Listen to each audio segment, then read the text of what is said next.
Hey there, welcome to another edition of What's Hot with CEO Tranquility. I am your host, as always, Pete Pardo, publisher and CEO of SOT. Today is Monday, September the 25th. We are almost at October, can you believe it? Fall is here, officially. Summer's gone, although if you live on the East Coast here in the United States, it's been anything but fall lately.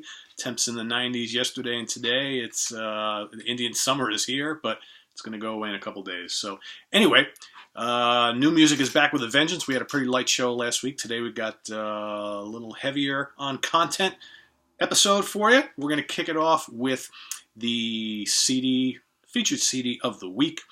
It is the latest from the returning, with a vengeance, I might say, Black Country Communion. It's titled BCC4. Whoops, got a lot of glare there. There you go. The phoenix rising from the ashes. If you know a little bit about the history of what's going on with Black Country Communion, so it's basically Glenn Hughes on bass and vocals, Joe Bonamassa on guitar and occasional vocals, Derek Sherinian on keyboards, and Jason Bonham on drums. So these guys came together, 7, 8 years ago. I forget exactly the date. Formed this supergroup, released 3 spectacular studio albums and a live album. Did a little bit of touring, not much. But, Glenn Hughes, the kind of the story, how it plays out is, Glenn Hughes really wanted to make this a mega band, because he and Bonham and Sherinian, this for them was their full-time gig. They wanted this to be the new thing, the next thing, the latest and greatest kind of vintage-style bluesy hard rock act. And they wanted to take over the world. But, Joe Bonamassa, he's got a very lucrative solo career. He's doing his blues and rock thing. He's got a very good solo band, and he tours the world, and he releases studio albums almost every year, live albums every other year. He could be set doing nothing but that. And plus he guests on a lot of other people's albums. And Joe is a really, really busy guy. So what happened was, at least to my understanding, is that, Glenn was really pressuring the 4 of them to really go out and make this a true full-time thing. And Joe was a little hesitant. And I think Joe got a little, turned off by Glenn's, constant, we got to do this. So Joe basically said, I'm out. I'm going to go back and do my thing.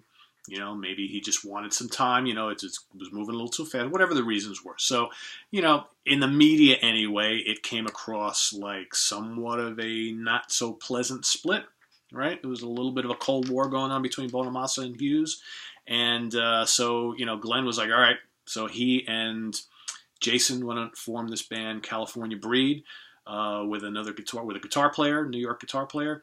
And they released an album, very solid one, went to go tour, but, obviously it wasn't Black Country Communion. The tours that were lined up weren't as lucrative, and then Bonham jumped ship, and I think he went to go play drums for Phil Collins, something like that, and the California Breed fizzled out.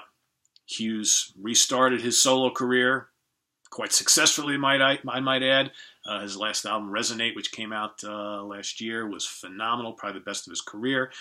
But then all of a sudden, Hughes and Bonamassa start talking again. They go out to dinner. They reignite the flame.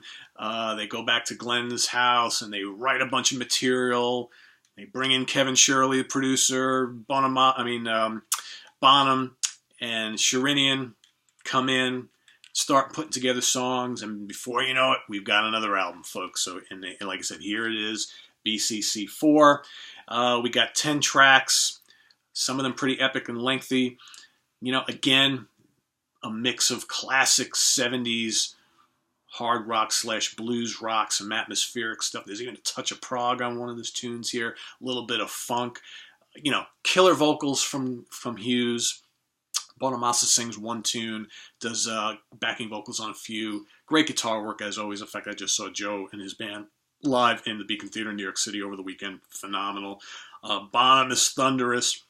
Probably more Sherinian on this album that we've heard in the past. A lot of good Hammond organ tones, some Mellotron spots, a little electric piano. Really, really cool. A little bit of synth. A lot of nice colors and textures from Sherinian on this I like. But the songs are instantly memorable. Really good. A lot of it's pretty heavy, chunky. I dig it. yeah, I just posted my review on the website yesterday. 4.5 out of 5 stars. It's going to be one of my favorites of the year, no doubt. It's hot off the presses, so I got a lot more to experience with it. So, Black Country Communion, BCC4. Check it out. All right, not to be overshadowed by that, a very, very new release from veterans of the Swedish melodic death metal scene. They are back. I'm talking about Arch Enemy, Will to Power. Their latest release on, they're still on Century Media. Right, yep, there they are right there. Okay. Second album, studio album with the former Agonist vocalist who replaces Angela Gossow. And she has done Alyssa, right, is her name? God, I forget these names. Holy moly. Yeah, I believe so. Anyway, she does a fine job on here. You know, mostly doing the growling vocal thing, but she does some clean vocals on a couple tracks, which is kind of different. Obviously, the first time ever for Arch Enemy, but it works. And this is also the first ever studio appearance of Jeff Loomis, former Nevermore shredder. He joined the band, the touring band, actually, back, I think, about 3 years ago. So he's been with them a couple of years, but or 2-3 years ago. But this is his first actual studio album with the band. So he forms a formidable guitar team with founder and leader Michael Amott. You know, my only thing is I wish Jeff would have kind of made a little more of a statement here. You know, obviously you can tell when he's playing solos, right? Because he sounds quite a bit different from Mike Amott. But and there's lots of solos on here, trust me. And the album's heavy, it's brutal. Some really good melodies on here. There's some kind of cool proggy things going on. But, you know, by and large, it's a melodic death metal album. But if you notice, if you look, you know, Jeff Loomis didn't take part in any of the writing on the album. So I guess my only question is this just a kind of quick pit stop for Mr. Loomis before he moves on to something else? Or if he's waiting for that eventual Nevermore reunion, I don't know. But anyway, it's cool to hear him in this band, because if you've been following Arch Enemy all these years, you know they're basically a shredder's delight.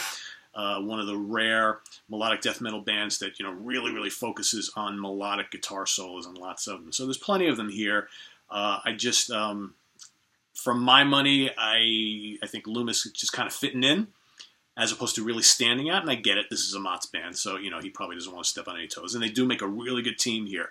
I was expecting to hear a little bit more Loomis, but it's okay. Still very good. Very, very solid. I like this better than their last album, War Eternal. A step in the right direction. You know, good stuff. It's Arch Enemy, folks. So from there, this album is not quite, in fact, these next two are actually not out yet. They're coming out in October. This first one, I gave it a 5-star review. That's how good it is. This is their first album in 5 or 6 years, I believe. This is their 4th release in total, their first for Charisma Records. This is Norwegian prog act Wobbler, From Silence to Somewhere. Okay, this is just a little cardboard cutout promo, obviously, that was sent by the band. Just 4 tunes. The title track, about 21 minutes. You got a quick little 2-minute track, and then another song that's 10 minutes, and another that's 13, so it's all pretty fucking epic. As you can imagine, classic 70s style progressive rock. As we've come to expect from these guys, this is just wonderful stuff. Mellotrons and Moogs and Hammonds all over the place. Chamberlin, electric guitar, acoustic guitar, flutes, Taurus bass pedals, Rickenbacker bass, great vocals, little bits of Gentle Giant, Genesis, Yes, Jethro Tull, King Crimson. You know the deal. I highly recommend this. Probably for me so far, and there have been a lot of really good prog albums coming out this year. This is probably so far the prog release of 2017. So, yeah, I don't know how much more I can say about this. It's incredible. Comes out, like I said, in a couple weeks. Seek it out at all costs. Wobbler, Norwegian prog at its best, From Silence to Somewhere. All right, this next one also coming out soon from U.S. guitar hotshot. A lot of people talking about him. Jared James Nichols, Black Magic. Okay, again, this is another little chintzy promo here. Don't have the full release. Very, very good. It's I think it's like 10 tunes. It's like 30 minutes or just under. Every song is like 2.5 to 3 minutes long. You get nothing long here. It's just Jared and his Epiphone Les Paul. I believe he mostly plays Epiphone Les Paul. This is what the pictures look like anyway. Doing the blues rock thing. Really good. You know, because the songs are so short, there's not a ton of room for him to do a lot of shredding, but that's a good thing here because he drops in a lot of really tasty solos. He's an incredible player, all right? But this is a band album. Bass player is phenomenal. Drummer is phenomenal. Jared's vocals are very strong. The tunes are fun. Again, it's a mix of like kind of just your classic blues rock, 70s style blues rock, with a lot of southern rock style stuff. So when he rips out the slide guitar, you hear little bits of Almonds and Skinnerd, you know, maybe a little bits of ZZ Top, things like that. But ultimately, very catchy tunes. I can see a bunch of these songs having some serious internet blues rock radio play wherever the hell you go to listen to stuff these days. I have no idea. Spotify, whatever. Anyway, good stuff. Really like it. I could totally see this guy catching on. Again, you look at him, he's kind of like a throwback to like a young Zakk Wylde, but deep down, you listen to it, he's not too dissimilar from what Joe Bonamassa is doing, you know, but stripped to a trio format. So I like it a lot. The next big thing in blues rock guitar playing is right here, folks. Jared James Nichols. Black Magic. Highly recommend it. Okay, next we have AFM Records. In fact, I think we got a couple from AFM Records. Yes, we do. Of course we do. The first one is called Eden's Curse Revisited. It's basically the band Eden's Curse, who many of you might know, are a European, UK, well, originally from the UK. They got members from all over the place now. But they're a melodic metal, melodic rock band who originally... You know, Eden was the last name of their original singer, kind of put the band together. He's no longer in the band. He's been gone for a few years now. They've released a couple albums with a new singer and released a couple of very good albums, I might add, with a new singer. They just put out a live album earlier this year, which was excellent. Here we have the band. They've gone back into the studio and they've re-recorded their debut album. Okay, but of course with the current singer and with the current keyboard player and with the current guitar drummer, because they're fairly new-ish. The bass player and the guitar player are longtime members. So here we have a recreation of that first album, okay, done by the current band. It's really, really good.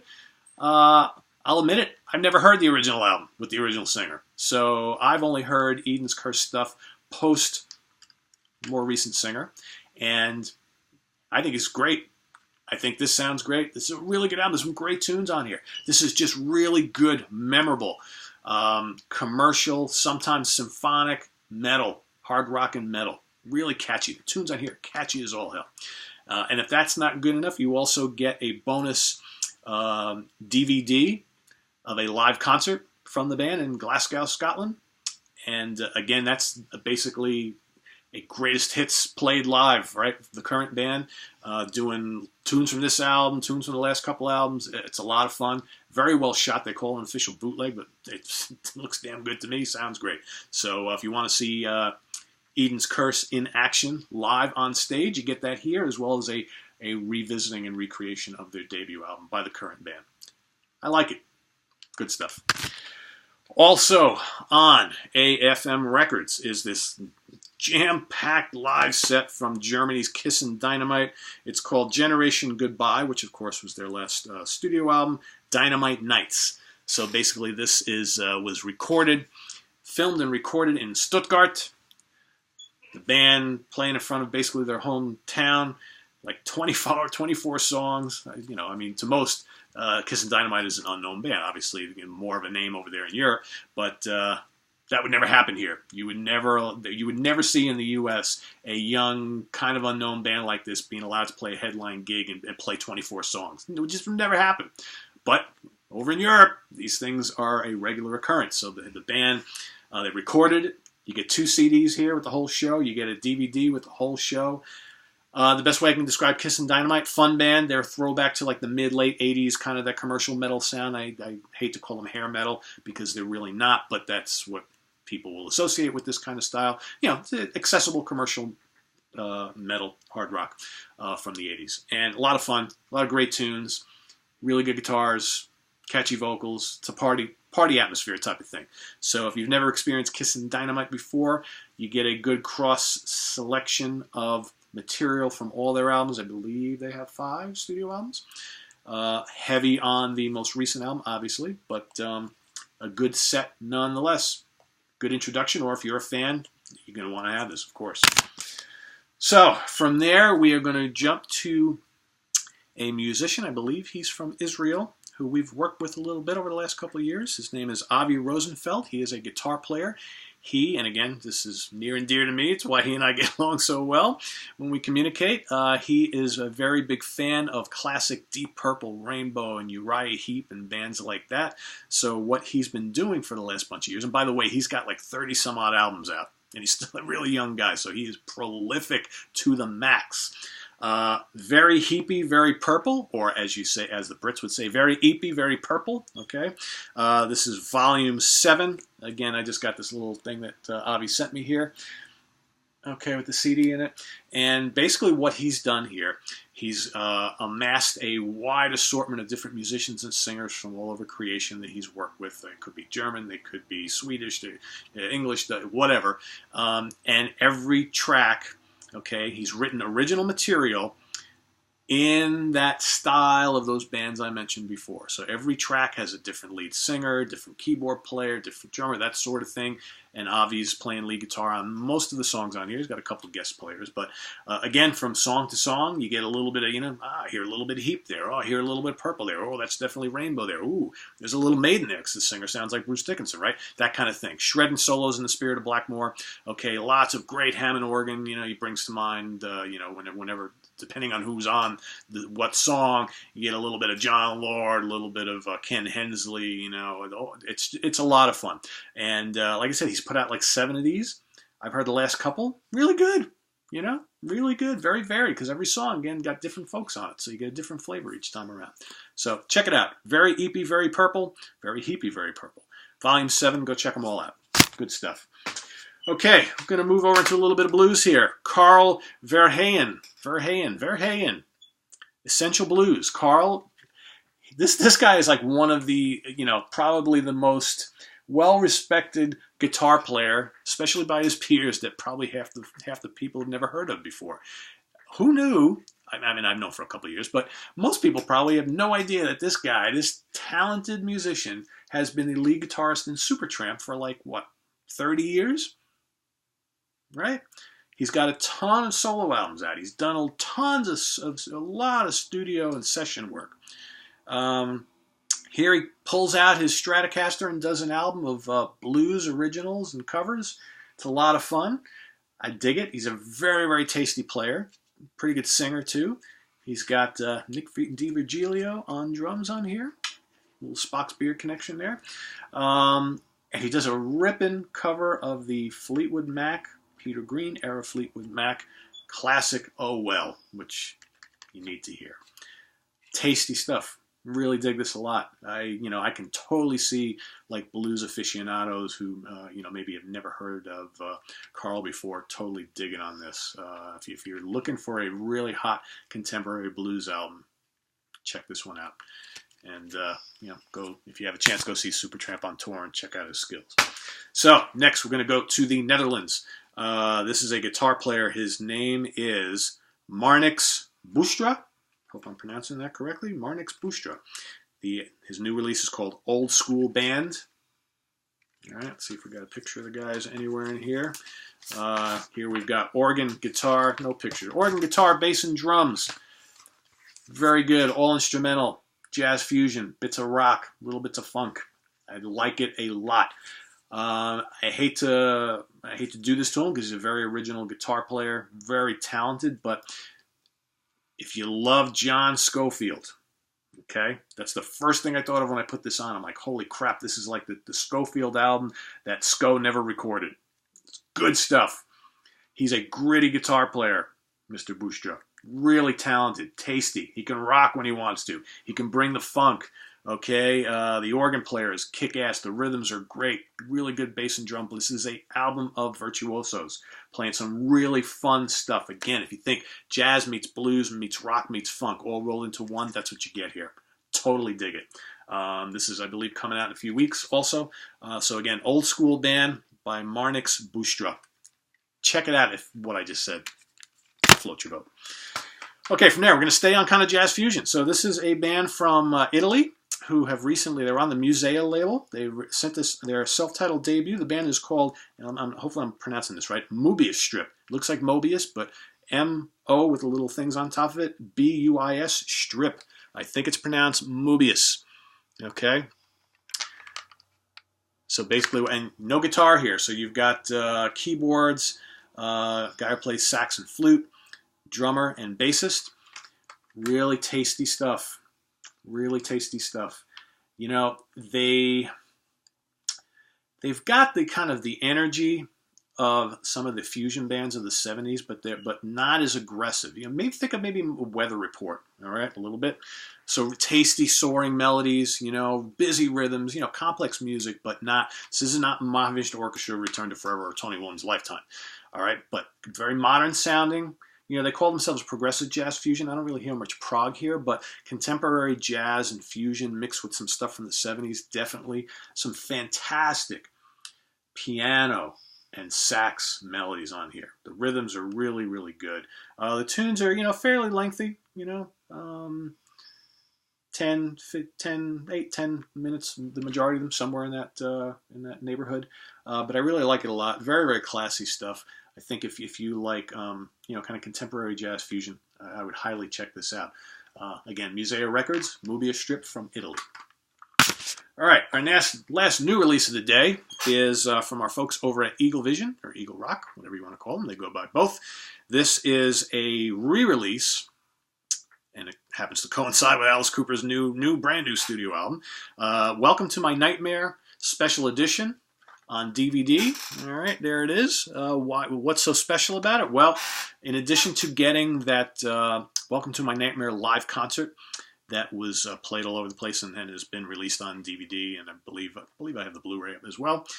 This is the first ever appearance on DVD of the Nightmare special, which I think was on ABC Records back in '76. The concert itself was from '75. So let's go back in time. So the Alice Cooper band kind of splintered, right? Alice went out solo. It's no longer the Alice Cooper band. It's me, Alice. First ever official solo album was Welcome to My Nightmare. It was a huge hit. Okay, he assembled his own cast of characters. So the old Alice Cooper band, they were out. New band is in. New album is successful. They went out and did this kind of concert special. All right, which was a lot of fun. It's got all the props. You know, the people dressed in spider costumes, and, you know, the dancers and all that kind of, you know, shebang. And he got a great dueling guitar solo here from, you know, I'm not even going to name them. You know who they are, right? They appeared on some Aerosmith albums. They appeared on some Kiss albums, doing some guitar solos that nobody knew about. Anyway, I'll let you figure that one out. But some good stuff here. And then on the Nightmare TV special, you know, let me just go back. So the quality of the Welcome to My Nightmare live show, decent. It still has a lot of grain that I remember from the earlier release. So they really haven't cleaned it up much, but whatever. It's still kind of cool to have. The band is great. Alice doesn't sound phenomenal on this guy. You know, he's busy running all over the place and taking part in the story and all this kind of stuff. So, and I don't think he, you know, and again, this is like at the height of his, you know, partying days, obviously, although it would get worse. So, but he just doesn't sound great on this vocally for the most part. But, you know, it's still Alice live. It's the 70s, so whatever. And then you have the Nightmare TV special, which is pure camp. So basically, this was a TV special where you have Alice and other actors and dancers lip-syncing to songs from the Welcome to My Nightmare album. You got Vincent Price on there. It's, you know, great to see him. Is it cheesy? Is it campy? Hell yeah, it is. But for the time, for what, 1976, some pretty cool special effects and production values being used on this this TV special. So for what it is, this is a good document. Any Alice Cooper fan is going to want to have this, obviously. How many times you're going to actually go back and watch The Nightmare, I'll leave that up to you. So with that, our last segment of the day, Forgotten Favorites. We're here, we go back in time, and I pull out some stuff that's near and dear to me that maybe never really got its due, never sold a lot of copies, or no one knows about at all. Sometimes I go back in time. Sometimes I look at things from more recent years. So that's what I'm going to do here today. Instead of going back 30, 40 years, which I seem to do all the time, I'm going to show you some stuff that a band that I've only discovered recently. Although the guitar player he's been out there, he's pretty notable. I'm talking about Jim Weider and his band called Project Percolator. Okay, so I happened to see them live locally at this place called the Falcon in Marlboro, New York, a couple months ago. And Jim Weider, local guitar player, writer, composer, he actually replaced Robbie Robertson in the band and played with the band for a number of years, okay? But he also has this little side project, this little instrumental band called Project Percolator, which is red hot. Usually it's him and another guitar player, maybe a keyboard player, drummer, bass player, he changes it a little bit. So he's got 2 CDs out. The first one is called Jim Weider Percolator, okay? Released a few years back. And then the more recent one is called Jim Weider's Project Percolator. Now it's officially Project Percolator. It's called Pulse. All right. And, there's the guys there. He even signed it for me when I bought this. He's the man on the Telecaster. He is a wild man on the Telly.